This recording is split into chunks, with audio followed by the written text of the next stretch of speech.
This concept started with me having what I call a belief in fitness.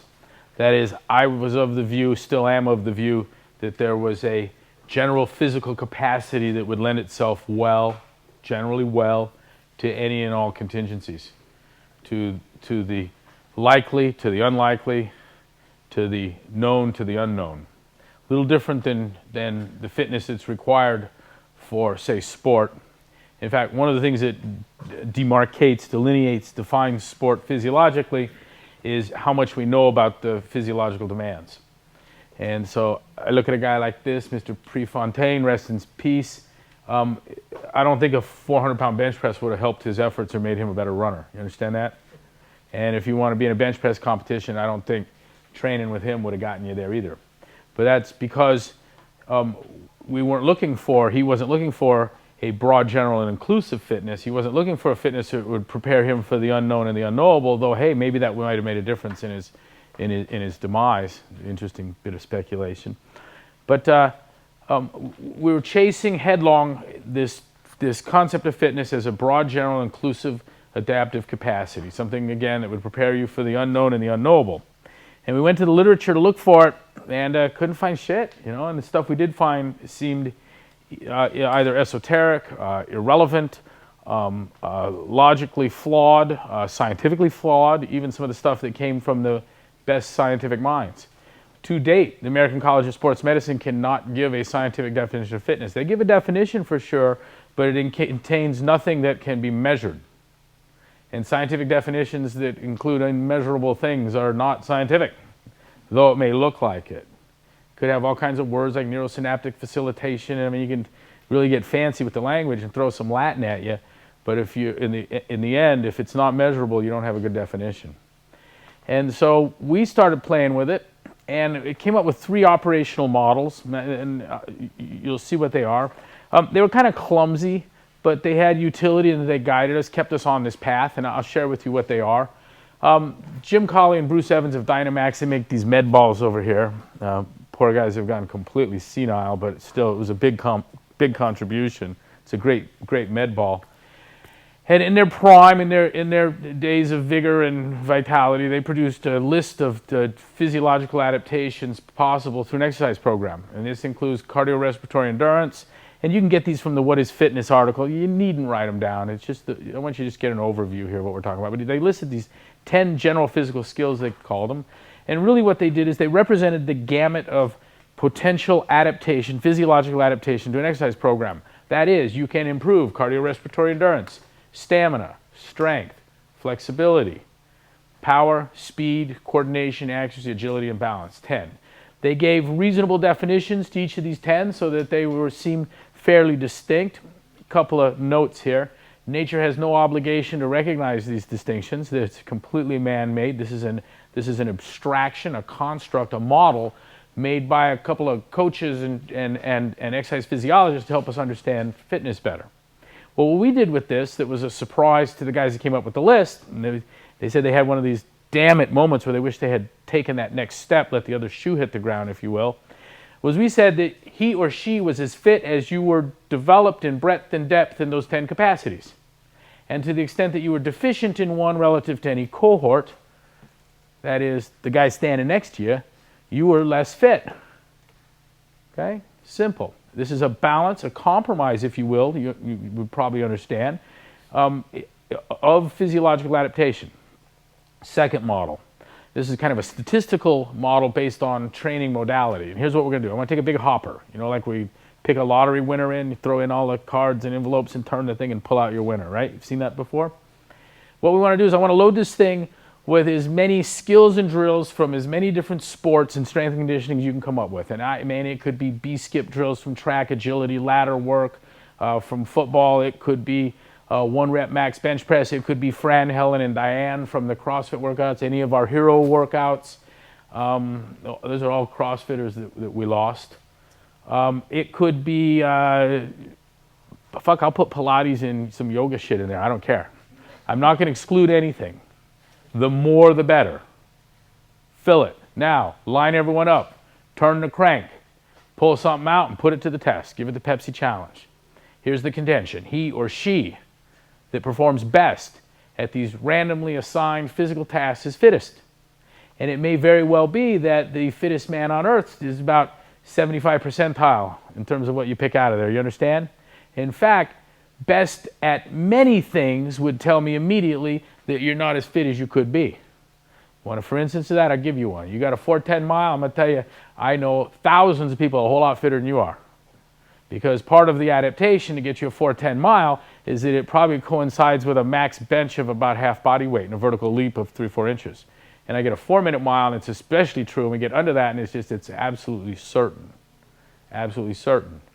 You got a 900-pound back squat, I'm going to tell you, you walk funny, you can't really run, you can't jump on boxes too well, and you'd be hard-pressed to run a mile without stopping 4 or 5 times. That's just how that is. That's not a character flaw. That's part and parcel of the adaptation. Now, if you tell me I am living for a 900-pound back squat, great. I'm all for it. I can tell you, put you in touch with Dave Tate. He'll get you there. Mark Ripito will probably get you on your way. You want a 4-minute mile? I've got people who can help you with that, move you in that direction. But you are not advancing your fitness in doing so. What you're doing is advancing a very narrow band with specialized capacity. That's what you're doing.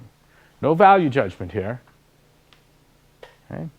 So we have a statistical model where we're looking at skills and drills. And what I'm talking about is balance and compromise, breadth and depth, capacity and breadth and depth of training modality. Okay? Different skills and drills. The other one, the first one, if you remember, was this balance of adaptation, physiological adaptation. I got a third. There are 3 metabolic pathways. Turns out there's a 4th, and there'll someday probably be a 5th, 6th, and 7th. We fundamentally don't care. But you put power on this axis, and duration of effort here, time. And the first one looks like that, second one looks like that, third looks like that. The real point here is that this is a high power, about 100% of max human output, of your output. This one's, probably 75%, maybe 70. Authorities differ. This one could be about 40%. This one craps out here at about 10 seconds. This one peaks at about 60 seconds. This one terminates at 120. And this first one here, this long one, starts real low and doesn't fade in any reasonable time for which I have patience or interest. All right? So I have, and these are engines. These are engines that produce ATP. What is that? That's the currency of all effort, of all energy output. Doesn't really matter. High-powered, short duration. Moderate-powered, moderate duration. Low-powered, long duration. Yes, they have names, phosphocreatine or phosphagen. Go ahead and forget it. You'll be better off if you did. Lactate or glycolytic, and oxidative or aerobic. These two are anaerobic, and this is aerobic by definition. Good. Forget it all. Guess what? Our thought is that you are as fit as you are balanced in capacity in all 3 of these engines. The human being is a vehicle with 3 engines on it. Let's get them all working. Does that make sense? How fucking crazy is that, huh? Simple. And you tell me, no, there's a 4th engine. I mean, we'll fucking rev that one up too. How about a 5th, 6th, or 7th? I'm like, no, forget them. No, let's get them too. Now, it turns out we were maximizing, very likely maximizing in a global sense, maybe historically, we were maximizing the output of a pathway that no one knew existed. How? Through constantly varied high-intensity functional movement. If you want to remember something, remember that. And Tony gave it to you in the prescription, constantly varied high-intensity functional movement, of which the WAD on the website is nothing but an example. All right? So, breadth and depth, balance in bioenergetics, in the biochemistry, the engines that fuel all human activity. By the way, you're all in one of these states right now, and all 3 engines work all the time to some extent. They're kind of cool. They idle, others rev. They rev, others idle. 2 will rev, 1 will idle. Doesn't matter. But right now, you're using one of these dominantly. Oxidative. The key is sustainability. Are you doing right now something you can only do for 10 seconds? I hope I'm not that fucking boring. But, you know, you could probably know I can go a little longer than 10 seconds. Coach, could you do it longer than 2 minutes? I think I've already proven you can, because everyone's still looking. I don't see anyone eyes closed. This one. So right now, you're doing aerobics. Isn't that cool? You get really fit this way, right? Okay. Balance in physiological adaptation, coordination, accuracy, agility, balance, stamina. You got it? Balance in the skills and drills from sundry sports. Throw them in, turn the crank, pull it out. Statistical kind of game. Balance in bioenergetics, in the molecular mechanisms that create all activity. Sleeping, eating, fighting, it's all there. We don't even need to know how many there are or where. We just want them all balanced. And then we move forward and we launch the workout, the WOD, put up the website. And use these three operational models, and they're operational and therefore kind of clumsy, but they had utility. They kept us on track. Let me just give you some of that. In the hopper model, turn in the crank and pull something out. Check this out. We all know, lining up, there you are, you're facing it, they're turning the crank. Everyone here probably knows what it is you don't want to see come out of the hopper. Got a sense of that? There's something you're like, oh man, that would be fucked. And there's probably something too that you're like, man, this would be a great one. But if you're like everyone else and you're standing there and the crank's turning, you're saying some kind of silent prayer. Dear God, don't let it be. And there's something you just don't want to be confronted with. Here's what I have learned about fitness, about sport training, about preparing yourself for the unknown and the unknowable. There is more traction, more advantage, more opportunity in pursuing that thing that you don't want to see come out headlong than putting more time into that thing you're already good at. That thing you don't want to see come out is a chink in your armor. And that addressing it will make a difference for you in ways that you'll never be able to predict prior to the experiment. Never be able to predict. And we have countless examples of this from amateur and professional sport. And really the heart of this is that we've learned some things about GPP that the world never knew before, general physical preparedness. Someone's taking notes, so I'm going to just run with that a little bit here and give you some fuel on this. There is more opportunity to advance athletic performance in advancing GPP beyond whatever you think its current state is than there is more specific strength and conditioning training, specific to the sport. I don't care who you are. You could be 8-figure ball sport megastar, or UFC champ, or the guy next door. There is some significant glaring deficiency in your GPP. And as a correlate to that, just to give you a clinical sense of this, it will take me at most, 2 hours to find it. 2 hours. I guarantee I'm going to have it nailed down, be able to confront you. Look, dude, relative to other people at your performance level, this is something you suck at compared to them. I don't care who you are. Fixing that will give advantage where it doesn't make sense, maybe mechanically or metabolically. Why do more pull-ups make for better skiers? I'm not quite sure. We've got some theories, but we've demonstrated it's a fact. Do we need to know the why of it? The actual mechanism? Not really, because I'm in the business of just advancing performance. So we got these three models. We're doing constantly varied high-intensity functional movement as an attempt to stay true. These are more like lighthouse guideposts, litmus for us than anything else. And we're plugging along and we're doing WODs and we're collecting data and we start analyzing this data and looking at it and what does it really mean to do Fran? What does it really mean to do Helen? What does it mean to say that your time went from 7 minutes to 6 minutes to 5 minutes to 4 minutes? And some interesting things kind of came out of this. Now, work is force times distance divided by time. And apologies, just a little bit of algebra like here. Maybe I shouldn't have even said that word, but don't let it scare you. Force times distance divided by time. Essentially, what does it weigh? Distance, how far did you displace it upward? Time, how long did it take? Now the functional movements, this prescription here is constantly varied high-intensity functional movements.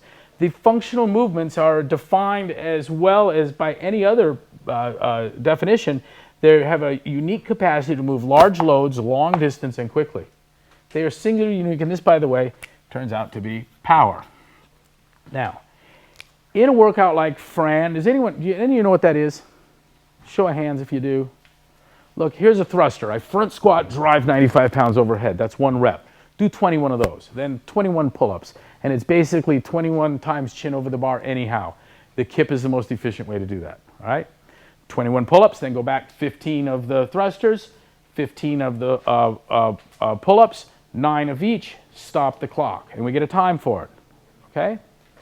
So, Zach. The work required for Zach to do Fran is constant. It doesn't change. Unless your height changes, the distance we travel, the load changes, your weight changes, or the bar changes. But as long as your current, what are you, 5'8", 5'9"? 5'10". As long as you stay 5'10", and your weight doesn't change, and we stay at 95 pounds, and we don't change our standards for range of motion, and we do not, then every time you do that workout, the work is constant. Okay? So we do it some first time here, and we get some time 1 for it. And if we do it at another date, I've got the same work, don't let this scare you, and I get a separate time. Now, if I go to divide these, if I want to compare these two here, check this out, T1 divided by WZF of some T2. You guys remember how to do this? We take the denominator here and flip it, right? F over T1, and now I have T2 here, and WZF here. These are the same, and they cancel. Now, suppose there was some error, and there will be. We know about it. Those of you who got a math physics background. You doc, PT? Just a smart kid. It's good. As long as this work is constant, it is, any error inherent that lies within our methodology of measurement. And how am we doing this? I'm measuring the weight with a scale. I'm measuring the distance you travel with a tape measure. And I'm measuring the time with a watch. There's really not a lot of error there. But there are some interesting things because we're calculating the body's displacement by you looking at the center of mass, blah, blah, blah. It is zero order error. It is constant error. The error that is here when I do it the second time. But what happens when we go to look at the math?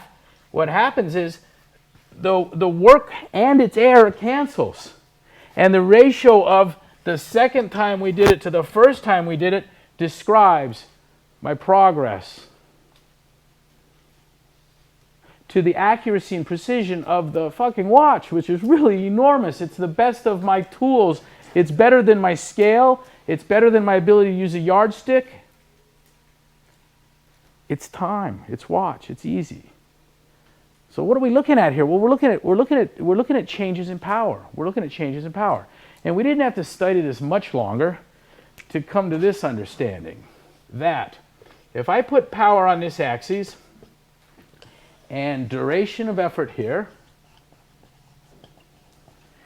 and say we take a handful of efforts that take approximately 10 seconds to do and measure their power output and get an average. And I can do this at 30 seconds, and I can give you examples, but it doesn't really matter. And we can keep playing this game, getting these data points, and then graph this thing. What I've done here, technically, mathematically, with adequate scientific accuracy and precision is I have graphed an individual, or I can do this with a company, a group, a battalion, a platoon, or a country. I have measured work capacity across broad time and modal domains. By the way, this power is work capacity. Here, we'll draw it again. Pull it out of the rubble here. Power equal force times distance divided by time. Work. That's work per unit time. Work capacity. Power is work capacity. I have a measure here of your work capacity across broad time from short duration to long duration, and modal, doing a bunch of different things at each duration, at each time limit. I have measured your work capacity across broad time and modal domains. And what this means is that the area under the curve gives me scientific, accurate, and precise measure, scientific measure, valid measure of an athlete's fitness. And we're the first people to have ever done that. First people to have ever done that. Now, I got exercise physiologists, oh man, and scratching their heads and calling it dangerous, and it is dangerous because it's fucking up their position in the market, and calling me an asshole, but I don't have anyone out of exercise physiology who's refuting this. And what's interesting, when we show this to physicists, chemists, engineers, you know what they say? Why, of course, there's no other way to assess the capacity of something, be it rocket, motorcycle, truck, Humvee, tank. I want to know what does it weigh? How far did it move? And how long did it take? And it turns out that everything else is derived from that or entirely irrelevant. Like, is it blue or green? You know, we don't care. You with me? Okay. Now, something else happened here. Along the way, in playing with these three models, turn the hopper and pull out skills and drills. Let's balance these 10 general physical skills so that you have balanced in breadth and depth and capacity, cardiorespiratory endurance, stamina, strength, all that model, and the balance of the molecular approach here. We had observed along the way something that was kind of a curiosity at first, and in the original What is CrossFit, What is Fitness document that has been a kind of a capstone CrossFit document and brought a lot of people that brought you into this movement, brought them in. We had observed as kind of a curiosity that there was a continuum, it's called, between sickness, measures of sickness, wellness, and fitness. That is, we had observed that if I could quantify any measure, if it was truly a measure that I could put numbers to, of that was something that would be of interest to, say, a physician or an exercise physiologist, potentially, whether they're interested or not, I guess it's true. What we'd find is we'd sit well ordered in this pattern. Let me give you examples. Let's look at body fat, okay? You understand that if you're 40% body fat, that's considered pathological. You've got a problem. You're morbidly obese. There's some numbers floating around. I don't know what they are. 15% make it up. Every community seems to have a different one. That's well or normal. 5% is more consistent with what you'd see in the elite athlete.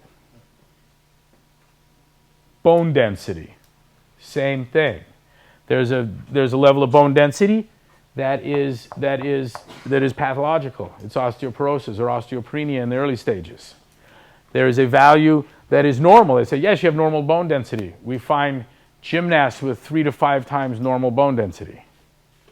I can do this with resting heart rate, with flexibility, with all of the 10 general physical skills. Even some subjective things where we can put numbers to it through analytical methods like mood state. There's a sense of well-being that's normal. The athletes are a different breed altogether. They kind of hang out with Superman complex. And then there's the depressed. I do not know of a measure, even something loosely obtained through like subjective kind of analytical psychological methods. I do not know of a metric that runs counter to this. This led us to believe that fitness and health were varying different measures of the same reality. Suggested that rather strongly. And so we were on the road lecturing, and we're dealing with these 3 operational models and this 4th curiosity. Weren't sure what this 4th piece, what its significant quite was or not. But we did understand this, that if there's anything in your lifestyle, in your training regimen, in your recreational pursuits, take that broadly, if there's anything in your life that has one of these metrics moving in the wrong direction, I want you to seriously entertain the possibility you're doing something profoundly wrong.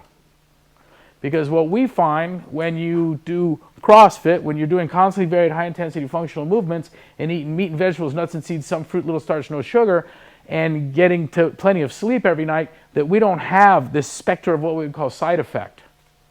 I don't have, wow, everything's getting great, but this one value is just going the wrong direction and quickly. And that is not the exception, but is the rule is to be expected with medical intervention. So your physician might have a plan for you for body fat, but it might reduce your bone density or your muscle mass. And it may be that your doc has a solution to your cholesterol problem, but the drug gives you a stroke. That happens, has happened, still is happening. And we didn't see that phenomenon. We didn't see like, wow, everything's been great, except this one thing went to shit since we've been working with you. Never saw that. And so we knew there was something significant here. We knew that this could be kind of another test in assessing what you were doing. And I was watching Pat Sherwood struggle with the presentation of this in Brooklyn back in November. And he was doing a brilliant job. But then I was like, as it was coming, I go, man, this is the fucking part I hate, is trying to explain how these 3 models interface with this bit. And this was important enough to us, again, because it showed that fitness and health seemed to be varying degrees of the same reality. Not different facets, but just different measures. lousy value, good value, and excellent one.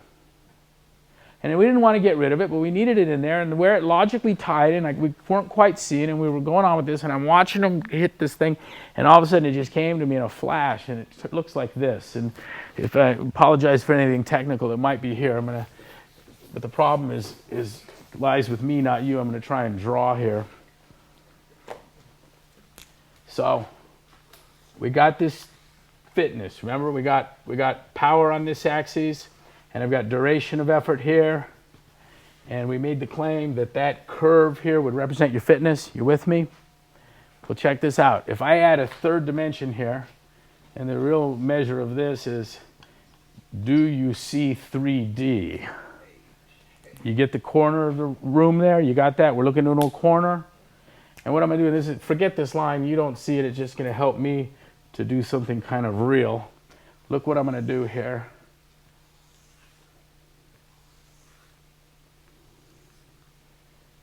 Can you see that? Can you see that I've produced a solid coming down and forward out of the corner? Good. Good, because that's not a beautiful graph. It ain't bad either, but hey, it's entirely determined on those of you who go, I see 3D, then fuck, it's a good one, okay? Here we are. Look, this is fitness. I'm just going to work back into that. I don't want to hang out into the third dimension too long, make anyone dizzy. I come back here to 2-space. This is fitness. Let's look at some of the things that the exercise science community, let me tell you a problem with exercise science. It is very, very rarely scientific that would meet the rigors of anyone who's actually studied science, real science, chemistry, physics, engineering. And it is almost never about exercise. Isn't that interesting? So exercise science is neither science nor about exercise. And we look at the things that crowd looks at, and one of them is VO2 max. I'm going to tell you right now, you hear anyone talks too much about VO2 max, I'm going to tell you they're very likely not doing science and do not understand exercise. That's just a fact. It's a dead-end bullshit thing. VO2 max, let's take lactate threshold, and let's even look at something like this isn't bullshit, strength. Here's what I'm going to tell you. These things are correlates, maybe components, but absolutely, positively subordinate to what happens here. To wit, who would take an increase in VO2 max for a decrease in work capacity across broad time and modal domains? Let me tell you what that translates to. When we hook you up to the tube and pinch off your nose and run you on a treadmill, man, you're using more air than you ever have before. But you're going to lose the race. Lactate threshold. I'm going to improve your lactate threshold, but you're going to get choked out in your fight because of a lack of work capacity. Is that a good deal? Okay? If you're winning, if your performance is there, if you can demonstrate high levels of fitness, I don't really care about these things. That being said, let me tell you what we've been doing at CrossFit. By using constantly varied high-intensity functional movements designed to elicit a broad channel inclusive fitness, a fitness that would protect you from the unknown and the unknowable, by looking at a curve like this, what we found is that we have made very significant improvements in these things in almost every athletic community without ever looking at them. And I'm going to tell you, and I can make a list of hundreds of these things, and no one has ever produced a great athlete by taking those things one at a time and building back up to something that looks like an athlete. Doesn't happen, doesn't work that way. The only place that works is hanging out in a university, avoiding athletes and coaches with a tremendous effort, getting a bunch of silly little bullshit degrees to your name, generally non-science degrees, and feeding off the public, eating out of the government trough. It'll work there, but not in the real world, sir. So those can all be components of... They are correlates, that is, you're somehow connected by mechanisms not understand, or they are components, essential, but the bottom line is they are subordinate, that I'm not going to develop fitness by advancing them. I'll let those nuts measure them and go, oh, geez, how are you doing that? They tell me they're important. I say they're not. Then they find out that I can move them better than they can. I can move them best by working constantly varied high-intensity functional movements, doing things that look like Fran, Diane, Helen, turning fitness into sport, by working with fixed workloads and trying to minimize the time, by making every workout a competitive effort amongst a cohort. And when I do that, what we find is that these metrics do spectacular things, but fuck them, I don't care. What happens is I'm maximizing the area under the curve. Now let's go back to 3D. Here's the shocker. This piece here is fitness. This here, this is now, I hope you see, is a three-dimensional solid. That's health. It's health. And I have the same relationship to things that seemingly matter, HDLs, the good cholesterol. Ejection fraction, how much blood the heart can empty in each pump. I can play this game all day long.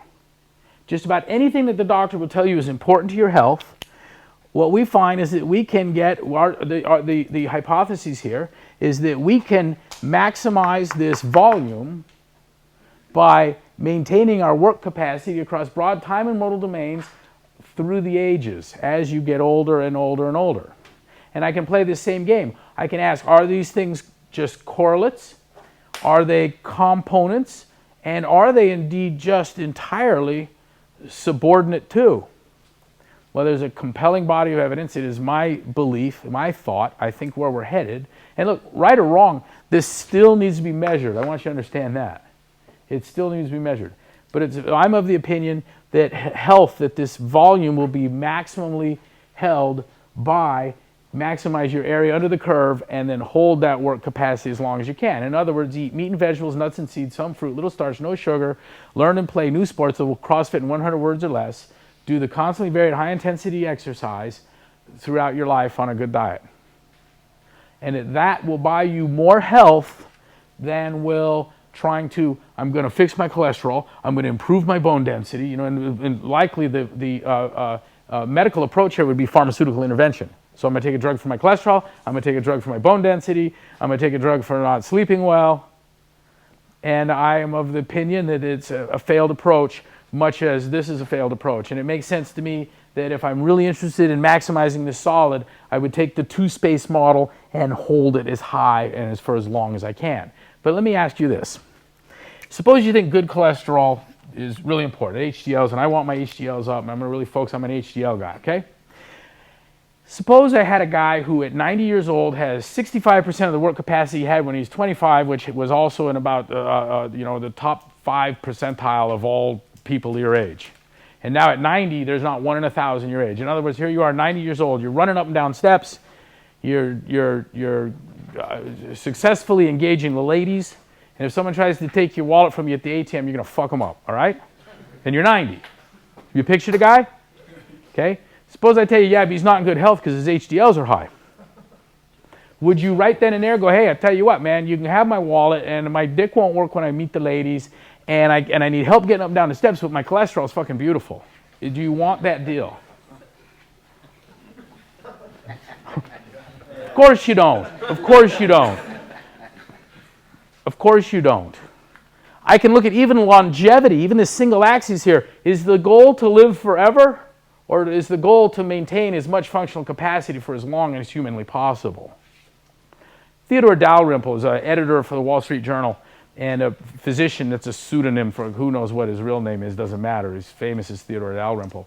But he says that the overwhelming majority of the increases in longevity that occurred over the past, in the modern era over the past few hundred years, that medical science can take almost no claim for it. That it can almost be attributed, all of it, to hygiene, sanitation. He also says that the way forward, the big gap, the big improvements are not going to come through a pharmaceutical intervention, not through surgery. The MDs aren't going to provide. He says it's going to come through fitness. That's what's going to do it.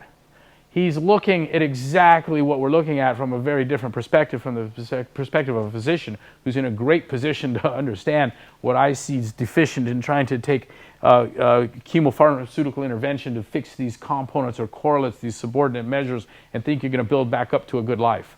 If I look at longevity alone, there's an instant problem here. Can you imagine if this curve, if this blanket, as it will, it's coming out of the corner, if it goes way low, so you never have any work capacity, but it stretches out to 200? Is that a life that any of you want? I'm not here to say yes or no. I'm not here to say that.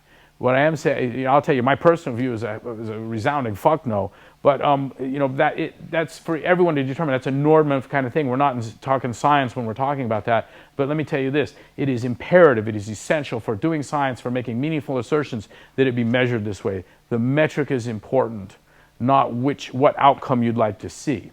I have this fear that someday medical science is going to get average life expectancy to 150. And yet it's still at 75, you go into the nursing home and they're wiping your fucking ass and feeding you with a spoon and you're watching Oprah all goddamn day long, for 75 years. That to me was like dying at 75 and going to hell. And if someone wants that, there'll probably be a time and place where that can be arranged, but it's not what I'm looking for. And it's really not what CrossFit's about. This is about vitality, it's about capacity. Capacity. What can I do? Getting things done. And what would that be? Stop someone from taking my wallet at the ATM, successful engagement of the ladies, right? And to be ambulatory. I want to go up and down the steps, man, without help. What we have here is a unification of fitness and health. It was hinted at by this continuum. Remember the values, everything sat well ordered, where the normal or well values sat between the pathological and the fit. That, by the way, that continuum also tells me something else.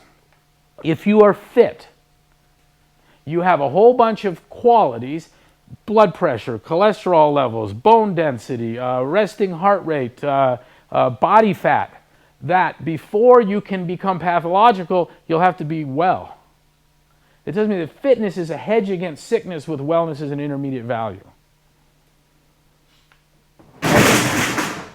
That's how profound it is. Questions? The exercise science community, that people neither doing science nor exercise, they're of the view that these are entirely different worlds, cannot be bridged, cannot be unified. Look, whether there's fruit to it or not, I'm going to tell you right now, here's a metric that proves otherwise. What significance comes will remain to be seen. But if we are going to develop a science of exercise, and CrossFit is leading the world in that, if we are going to, we've got more scientists, PhDs, MDs, trainers, coaches, athletes, and more money and greater reach than any organization in the world today studying fitness, doing fitness.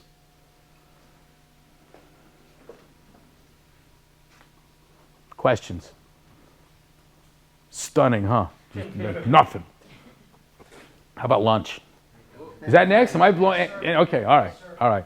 Thanks for your time, guys. Thank you.